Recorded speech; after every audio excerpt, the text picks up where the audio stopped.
Advanced brown belt will have 2 board breaks they have to do at testing. One will be a weak side front kick. That's explanatory enough. You're just going to do a front kick with the foot you haven't broken the board with yet. So whatever your least favorite foot is, you do a front kick break, 1 board, that's easy.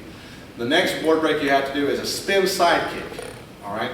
You've practiced this technique at blue belt level as a target drill. So one person just holding the target out. And at that blue belt level, then you figure your distance a little bit differently so you can kick to the target and not necessarily all the way through it.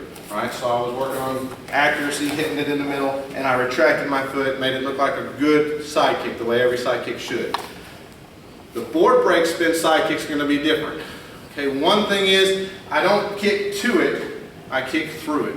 So I need to change my distance as I'm standing here. So if I stood back this far from it first when I was doing it as a target drill, then my distance, if I'm going to need to penetrate through that and kick through it and have my foot come over here, needs to be a little closer. That way when I hit that board, my leg isn't going to be all the way straight.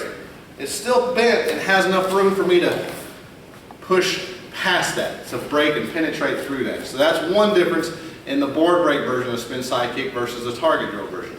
The other is, I don't care about retracting my foot because I'm kicking through it. If you do that on a board break, you'll get your foot scraped up. You'll get your ankle pretty much scraped up as you're pulling that back through the board. So I don't even care about that. I care about going through it, and then after my kick, I'll land that foot and my weight this way. I don't care about staying balanced right here. That's for target drills. For board breaking, I want my momentum, I want my weight, I want everything I got to go BAM! Through it and not stop. So I don't want to pull that back at any point in time. Last thing, if parents, if you're helping your student practice at home or you're working on it together, husband and wife or whatever, maybe you're both in classes, that's great. Add a second pad right behind the first one. Make sure it's in line with it. I don't like to go too far. I'm not going to break 4, 5, 6 boards right now necessarily going that far through.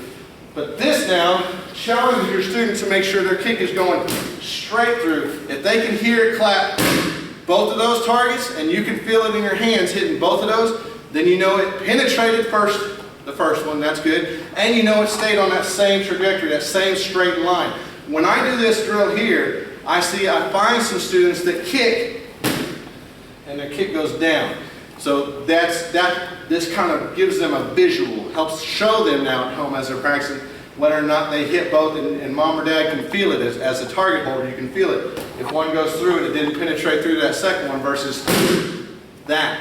That's the way I want my spin side kick to go. So practice this at home. Yes, practice it on a bag, on a hanging bag or a wave master or something like that. Something heavy at first, just to get your power and get your momentum. That spin, if you're doing it slow, is not going to help you out. But the purpose of working on a spin kick and doing a board break with that is to have that spin go fast, and that speed of that spin help add momentum to your board break so you can clear through those boards. Okay, so practice that on something big first, a wave master, big bag, then get slowly into something a little bit less big, maybe those shields that we hold in class sometimes, and finally work on something about this size. If you can hit that target 8 times out of 10 in the middle, going through it in the right power and the right trajectory and everything like that, I have no problem asking somebody or doing it myself, holding a board for you and not fearing so much that you're going to break my fingers.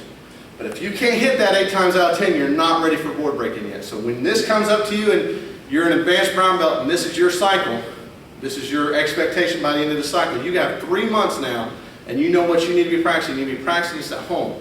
I would do a few of them every single day. And just to make sure I'm not getting only good with one side, I'll practice it both legs. I'll have mom and dad switch and face the other direction. I'll practice my kick on that way. Because I want to be, my goal is to be a black belt one day, I want to be able to have that power and accuracy.